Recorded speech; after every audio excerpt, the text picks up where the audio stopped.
नमस्कार दोस्तों, स्वागत है आप सभी का जीएसवे के ऑफिशियल यूट्यूब चैनल पे। तो की वीडियो तो आज का पहला क्वेश्चन है, संसार का सबसे बड़ा फूल कौन सा है। तो संसार का सबसे बड़ा फूल है रेफ्लेसिया। ठीक है, याद रखिएगा, ये सबसे बड़ा फूल होता है, इस प्रकार का ये दिखता है ये फूल। और याद रखना ये, ठीक है, कि विश्व का सबसे बड़ा फूल है। चलिए अगला क्वेश्चन है, चंद्रग्रहण तब होता है जब। तो चंद्रग्रहण कब लगता है? तो चंद्रग्रहण लगता है जब सूर्य और चंद्रमा के बीच में पृथ्वी आ जाती है। ठीक है, तो ऑप्शन नंबर क्या हो जाएगा इसका? ऑप्शन नंबर आपका हो जाएगा यहाँ पे B is the right answer. सूर्य और चंद्रमा के बीच में पृथ्वी आ जाती है जब, तब चंद्रग्रहण आपका लगता है। ये रहा, यहाँ पे देखिए, ध्यान से देखिए, ये सूर्य है, ये चंद्रमा आपकी है, और इनके बीच में पृथ्वी आ गया। तो जब ऐसी स्थिति बनेगी तब जाकर के चंद्रग्रहण लगेगा। चंद्रग्रहण याद रखना इंपॉर्टेंट है, ये ध्यान से फिगर देख लीजिएगा, यहां से पूरी तरीके से समझ में आ जाएगा। नेक्स्ट क्वेश्चन है, इंसुलिन की कमी से के कारण होने वाला रोग। तो आप सभी को पता है कि इंसुलिन की कमी से होने वाला जो रोग है वो डायबिटीज है। इंपॉर्टेंट है, आसान भी है। अगला क्वेश्चन है, इंडिया वीनस फ्रीडम पुस्तक के लेखक। इंपॉर्टेंट क्वेश्चन है, याद रखना, इस टाइप का क्वेश्चन बहुत बार पूछा जाता है। ठीक है, इंडिया वीनस फ्रीडम पुस्तक के लेखक कौन है? तो इस पुस्तक के लेखक है मौलाना आजाद। ठीक है, Maulana Azad is the right answer of this question हो जाएगा। नेक्स्ट है कि श्रम दिवस किस तिथि को मनाया जाता है? श्रम दिवस मनाया जाता है आपका 1 मई को। याद रखिएगा, श्रम दिवस जो है वो 1 मई को मनाया जाता है। नेक्स्ट क्वेश्चन है, त्रिपिटक निम्नलिखित में से किससे संबंधित है? सिखों से, हिंदुओं से, जैनियों से, या फिर बौद्ध से? तो त्रिपिटक एक प्रकार का क्या है? बौद्ध ग्रंथ है। ठीक है, याद रखना, ऑप्शन नंबर डी हो जाएगा। क्या है बेटा? बौद्ध ग्रंथ है ये त्रिपिटक। इसमें 3 प्रकार के ग्रंथ आते हैं। एक को बोलते हैं हम विनय पिटक, विनय पिटक। दूसरा है सुत्त पिटक, सुत्त पिटक। फिर आपका है अभिधम्म पिटक, अभिधम्म पिटक। ठीक है, इन तीनों को ही क्या कहा जाता है? त्रिपिटक कहा जाता है। ठीक है, इन्हीं तीनों को बेटा त्रिपिटक कहा जाता है, याद रखिए। विनय पिटक, वैसे सुत्त पिटक, विनय पिटक, अभिधम्म पिटक, कुछ भी आप कह सकते हैं, इन तीनों को ही कहा जाता है। ठीक, चलिए नेक्स्ट क्वेश्चन है, पाकिस्तान ने पीओके स्थित किसी मंदिर के लिए, किस मंदिर के लिए कॉरिडोर खोलने की मंजूरी दी है? तो उन्होंने कॉरिडोर खोला एक मंदिर के लिए, उसका नाम है शारदा मंदिर। याद रखिएगा, शारदा मंदिर है, मां शारदा का यह मंदिर है, इसके लिए खोला गया है। ठीक, नेक्स्ट क्वेश्चन है कि प्रसिद्ध अंबुबाची मेला किस राज्य में लगता है? तो सबसे आसान क्वेश्चन ये पूछा गया है यहाँ पे। ठीक है, क्या हो जाएगा बेटा? ये आपका असम हो जाएगा। जो अंबुबाची मेला है आपका, ये असम में लगता है, याद रखना। नेक्स्ट क्वेश्चन है कि निम्नलिखित में से कौन सा अनुच्छेद सुमेलित नहीं है?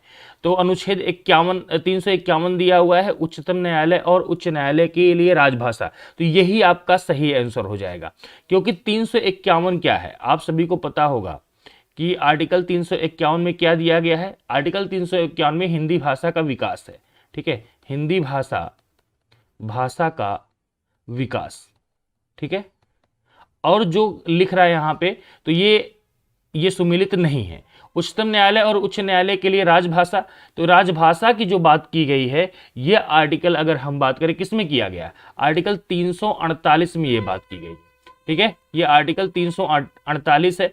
तो और 345 में राज्य की राजभाषा है, सही है। 344 में राजभाषा संसदीय समिति एवं आयोग की, और 343 संघ की राजभाषा है। तो ये राजभाषा से संबंधित यहाँ पे क्वेश्चन पूछा गया था, तो याद रखिएगा। तो यहाँ पे right answer option number A हो जाएगा। ठीक है, चलिए, क्योंकि यह सुमेलित नहीं है। ठीक, नेक्स्ट क्वेश्चन, नेक्स्ट कारण निम्नलिखित में से किस राज्य की सीमा में राजस्थान सटा हुआ नहीं है? तो राजस्थान कहाँ पे सटा नहीं हुआ है? तो इसको ध्यान से हम इससे समझते हैं। यहाँ पे देखिए, तो राजस्थान की अगर हम बात करें यहाँ पे, तो देख सकते हैं आप लोग, महाराष्ट्र सबसे नीचे है, तो ऑप्शन नंबर यहाँ पे ये हो जाएगा। महाराष्ट्र भैया राजस्थान से सटा हुआ नहीं है। कौन कौन सा सटा हुआ है? गुजरात सटा है, मध्य प्रदेश, देखो यहाँ पे गुजरात सटा है, मध्य प्रदेश सटा हुआ है, उत्तर प्रदेश सटा हुआ है।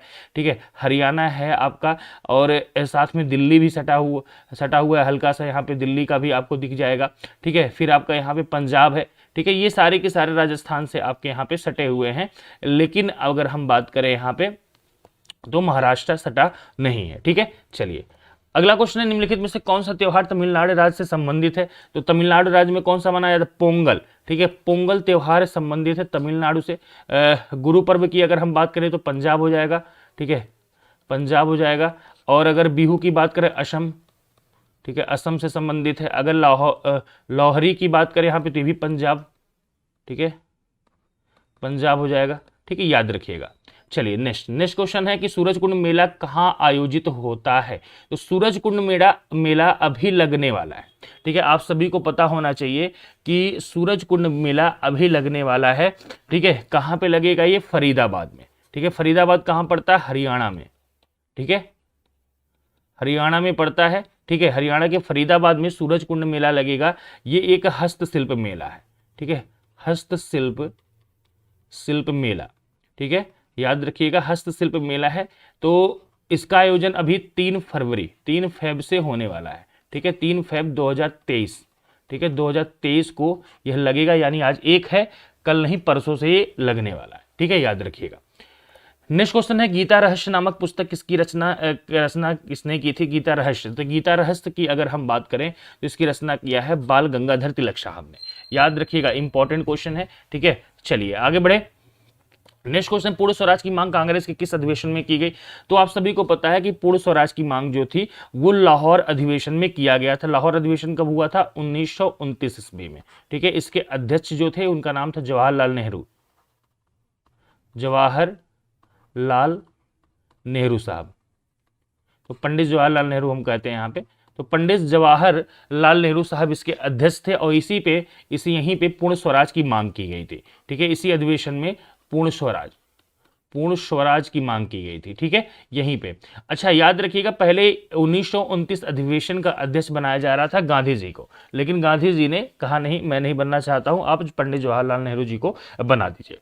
नेक्स्ट क्वेश्चन है कि उस शासक का नाम क्या है जिसने विजय स्तंभ, ठीक है, टावर ऑफ विक्ट्री का निर्माण कराया था? तो किसने कराया था? बहुत बेहतरीन क्वेश्चन है, और ये कराया था राणा कुंभा ने। कहाँ पे करवाया था? राजस्थान में है। आप देख लीजिए विजय स्तंभ किस तरीके का दिखता है। ये है विजय स्तंभ। ठीक है, ध्यान से देख लीजिएगा विजय स्तंभ को। टोटल मिलाकर के अगर हम इसकी हाइट की बात करें, इसकी हाइट जो है 122 फीट है।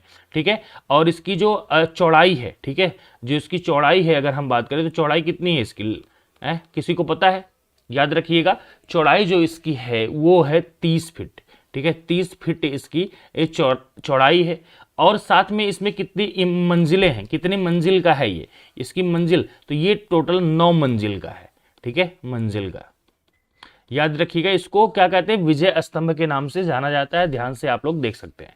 चलिए नेक्स्ट क्वेश्चन है कि दिलवाड़ा मंदिर कहाँ पर स्थित है? दिलवाड़ा, तो दिलवाड़ा मंदिर जो आपका है ये आपका है आबू पर्वत पे। ठीक है, आबू पर्वत पे अवस्थित है आपका दिलवाड़ा मंदिर। ठीक है, चलिए नेक्स्ट क्वेश्चन है निम्नलिखित में से किस मंदिर परिसर में एक भारी भरकम नंदी की मूर्ति है जिसे भारत की विशालतम नंदी मूर्ति माना जाता है?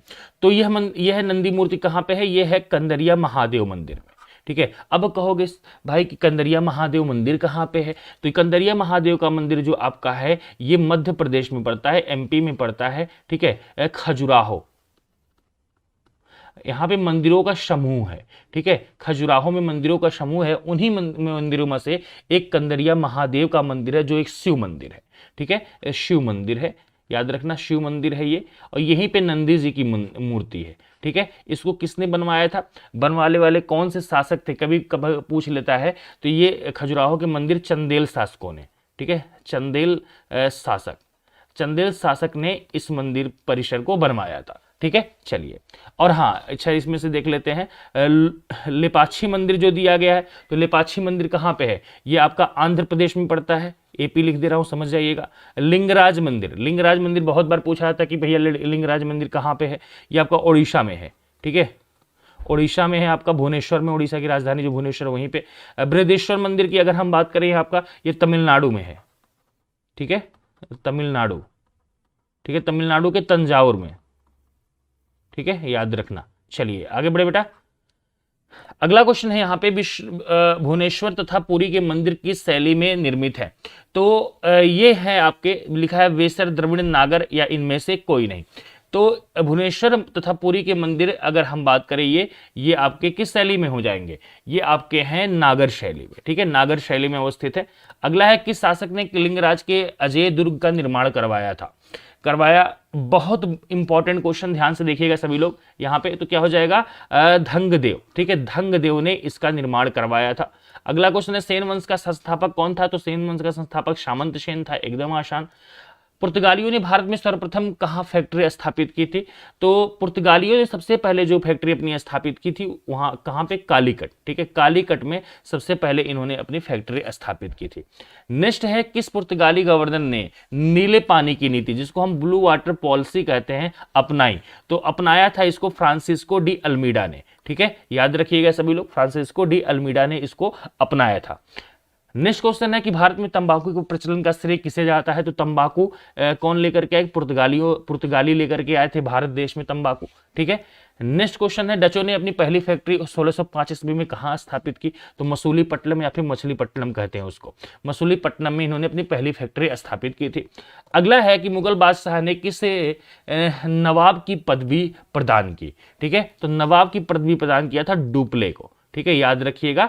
तो आज के क्वेश्चन हमारे समाप्त होते हैं। Thank you so much for watching this session. Bye bye, take care. फिर मिलेंगे आप सभी से नेक्स्ट वीडियो में, तब तक के लिए नमस्कार। बस लाइक कर दीजिएगा, शेयर कर दीजिएगा, अगर चैनल पर नए आ रहे होगे तो चैनल को सब्सक्राइब जरूर करिएगा। Bye bye, take care.